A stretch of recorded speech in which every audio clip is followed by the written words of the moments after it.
1982 మార్చి 29న అన్న నందమూరి తారక రామారావు గారు స్థాపించిన మన తెలుగుదేశం పార్టీ మార్చి 29 అంటే కేవలం తెలుగుదేశం పార్టీ ఆవిర్భావమే కాదన్నా, తెలుగువారి కీర్తిని ప్రపంచానికి చాటి చెప్పడానికి పునాది పడిన పవిత్రమైన రోజు.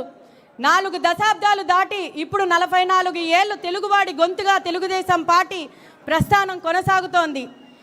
ఈ సుదీర్ఘ ప్రయాణంలో అనేక సంక్షోభాలు, సవాళ్ల మధ్యలో కూడా అండగా నిలిచిన తెలుగుదేశం పార్టీ నాయకులకు, కార్యకర్తలకు, అభిమానులందరికీ ఆవిర్భావ దినోత్సవ శుభాకాంక్షలు.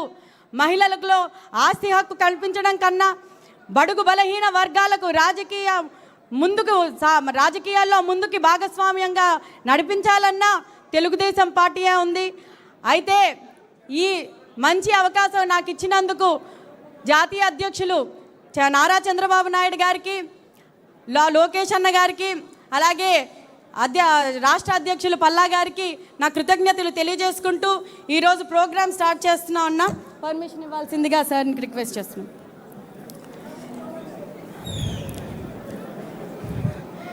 రెండు ఆడియో వీడియో విజువల్స్ ఉన్నాయి.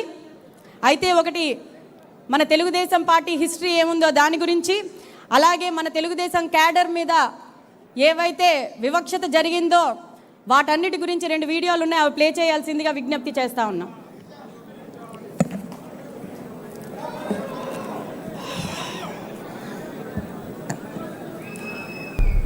తెలుగుదేశం ఇది కేవలం ఒక రాజకీయ పార్టీ పేరు కాదు, ఒక జాతి ప్రజల అస్తిత్వ పోరాట సంకేతం, ఒక ప్రాంత ప్రజల ఆత్మగౌరవ ప్రతీక. తమ భాషా సంస్కృతుల పరిరక్షణకు, స్వయం పాలనాధికారాలకు ఉద్యమించిన ఒక చరిత్ర. నేడు ప్రపంచవ్యాప్తంగా వేళ్ళూనుకుని ప్రతి దేశంలోనూ తమ ప్రతిభను చాటుతున్న తెలుగువారి అభివృద్ధికి మూలం తెలుగుదేశం. సరిగ్గా 44 సంవత్సరాల క్రితం 1982 మార్చి 29వ తేదీన మధ్యాహ్నం 2:30 ఒక తెలుగువాడు సింహనాదం చేశాడు. రైతు కూలీల రక్తంలో నుంచి, నిరుపేదల కన్నీటిలో నుంచి, కష్టజీవుల కంటి మంటల్లో నుంచి, అన్నాస్తుల అక్రందనలో నుంచి పుట్టింది ఈ తెలుగుదేశం. తెలుగువాడి పౌరుషం చాటి చెప్పడానికి, తెలుగువారి ఆత్మగౌరవం నిలబెట్టడానికి పుట్టింది ఈ తెలుగుదేశం. ఆ తెలుగు సింహమే ఎన్టీఆర్. కేవలం పార్టీ పెట్టిన 9 నెలల్లోనే అధికారంలోకి వచ్చిన ఎన్టీఆర్ పాలనతో తెలుగునాట సంక్షేమ పర్వం ప్రారంభమైంది. దేశంలోనే మొదటిసారిగా ఆడబిడ్డలకు ఆస్తి హక్కు కల్పించి సామాజిక సంస్కరణ చేపట్టారు ఎన్టీఆర్. 1984 రెవెన్యూ సంస్కరణల్లో భాగంగా కరణం, మునసబు, పటేల్, పట్వారీ వ్యవస్థను రద్దు చేసి మండల వ్యవస్థ ఏర్పాటు ద్వారా అధికార వికేంద్రీకరణకు బాటలు వేశారు. దేశంలోనే మొదటిసారిగా వృద్ధులకు, వితంతువులకు 30 రూపాయల పింఛను అందించిన మానవతావాది ఎన్టీఆర్. ఎన్టీఆర్ రూపంలో పేదలకు పట్టెడన్నం, కట్టుకోవడానికి బట్ట, తలదాచుకోవడానికి పక్కా ఇల్లు అందించిన తెలుగుదేశం చంద్రబాబు గారి రూపంలో సామాన్యుడి కలలకు రెక్కలు తొడిగి ఆకాశాన్ని అందుకునే అవకాశాలను అందించింది.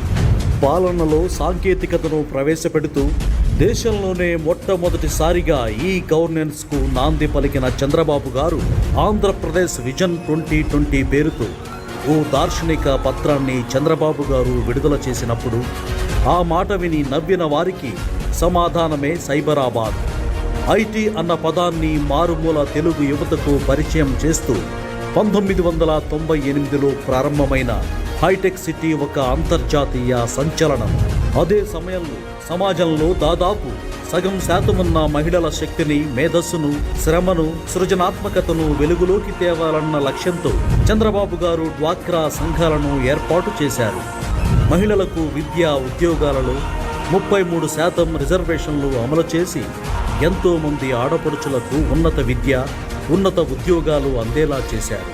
సంపన్న వర్గాలకి పరిమితమైన గ్యాస్ స్టవ్ వినియోగాన్ని దీపం పథకంతో పేదల వంటింట్లోకి తెచ్చారు. జన్మభూమి, ప్రజల వద్దకు పాలన, ఈ గవర్నెన్స్, మీ సేవ, రైతు బజార్, పచ్చదనం, పరిశుభ్రత, ఫైళ్ల క్లియరెన్స్ వారోత్సవాలు ఇలా ఎన్నో వినూత్న ఆలోచనలతో రాజకీయాలు ప్రజల జీవితాలను, సమాజాన్ని బాగు చేస్తాయన్న భావనను కలిగించారు. చంద్రబాబు గారి హయాంలో వేల కొద్దీ ఐటీ ఉద్యోగాలతో పాటు వేల కొద్దీ ప్రభుత్వ ఉద్యోగాలు కూడా యువతకు అందివచ్చాయి. జాతీయ రాజకీయాలలో సైతం నిర్ణయాత్మక శక్తిగా ఎదిగి ప్రధానులు, రాష్ట్రపతుల నియామకాలలో కీలక పాత్ర పోషించింది తెలుగుదేశం పార్టీ. నాటి నుంచి నిన్నటి 2024 ఎన్నికల్లో 94% స్ట్రైక్ రేటుతో మరో చారిత్రక విజయం సాధించే వరకు పార్టీ సాధించిన ప్రతి విజయం వెనుక కార్యకర్తల కష్టం ఉంది, వారి కుటుంబాల త్యాగ ఫలం ఉంది. ఇది గుర్తించి పార్టీ కార్యకర్తల కోసం ప్రత్యేకంగా ఒక సంక్షేమ విభాగాన్ని నెలకొల్పిన మానవతావాది లోకేష్ గారు తెలుగుదేశం పార్టీలో 3వ తరం నాయకుడిగా ఆయనలో యువ ఉత్తేజంతో పాటు నిలకడగా, లోతుగా ఏ సమస్యనైనా మానవతా దృక్పథంతో ఆలోచించే పరిణితి ఉంది. ఇటువంటి నాయకుల చేతిలో తీర్చిదిద్దబడిన తెలుగుదేశం పార్టీ 44 ఏళ్లుగా తెలుగువారి జీవనంలో ఒక భాగమైపోయింది అంటే అతిశయోక్తి కాదు. అటువంటి తెలుగుదేశం పార్టీ 44వ ఆవిర్భావ దినోత్సవం సందర్భంగా పార్టీ కార్యకర్తలకు శుభాకాంక్షలు. జై తెలుగుదేశం అన్నా. కోటి మంది 44 ఏళ్ల ప్రజా ప్రస్థానంలో తెలుగుదేశం పార్టీ ఎన్నో ఎత్తుపల్లాలు చూసింది. అదంతా ఒక ఎత్తు అయితే 2019 నుంచి 24 మధ్య ఒక కరుడుగట్టిన సైకో మనస్తత్వం కలిగిన క్రూరమైన నేరగాళ్లతో పోరాడుతూ ఇటు పార్టీ శ్రేణులను, అటు రాష్ట్ర ప్రజలను టీడీపీ కాపాడుకుంటున్న తీరు అద్భుతం. 2019లో జగన్ ముఖ్యమంత్రి అయిన మరుక్షణం నుంచే రాష్ట్రంలో హింస మొదలైంది. తెలుగుదేశం పార్టీ నేతలు, కార్యకర్తలే కాదు, చివరికి టీడీపీ సానుభూతి పరులు కూడా జగన్ క్రూరత్వానికి బలైపోయారు. ప్రతి శని, ఆదివారాలకు ముందు టీడీపీ నేతలను టార్గెట్ చేసి అరెస్టు చేసేవారు. అచ్చెన్నాయుడు, నారాయణ, అయ్యన్న పాత్రుడు, కళా వెంకట్రావు, చిన్నరాజప్ప, డోలా వీరాంజనేయులు, కొల్లు రవీంద్ర, ధూళిపాళ్ల నరేంద్ర, బీటెక్ రవి, ప్రవీణ్ కుమార్ రెడ్డి, సోమిరెడ్డి, బీసీ జనార్దన్ రెడ్డి, దేవినేని ఉమ, నిమ్మల రామానాయుడు, ఇలా ఎంతోమంది టీడీపీ నేతలపై అక్రమ కేసులు పెట్టి అరెస్టు చేసి వేధించారు. చింతమనేనిపై 48 కేసులు, జేసీ ప్రభాకర్ రెడ్డిపై 66 కేసులు, పులివర్తి నానిపై 31 కేసులు పెట్టారు. పట్టాభి ఇంటిపై 2 సార్లు దాడి చేయించారు. మాచర్లలో బుద్దా వెంకన్న, బోండా ఉమాలపై హత్యాయత్నం చేయించారు. విజయవాడ కార్పొరేటర్ చెన్నుపాటి గాంధీపై కన్ను పోయేలా దాడి చేశారు. గన్నవరం, మాచర్ల టీడీపీ కార్యాలయాలతో పాటు టీడీపీ కేంద్ర కార్యాలయంపై సైతం వైసీపీ రౌడీలతో దాడి చేయించారు. కోడెల కుటుంబంపై 18 అక్రమ కేసులు పెట్టి మాటలతో వేధించి చివరికి ఆయన ఆత్మహత్య చేసుకునేలా చేశారు. మాన్సాస్ ట్రస్ట్ని అడ్డుపెట్టుకుని అశోక్ గజపతిరాజును తీవ్రంగా వేధించారు. సిఐడిని అడ్డుపెట్టుకుని టీడీపీ సోషల్ మీడియాను ఘోరంగా వేధించారు.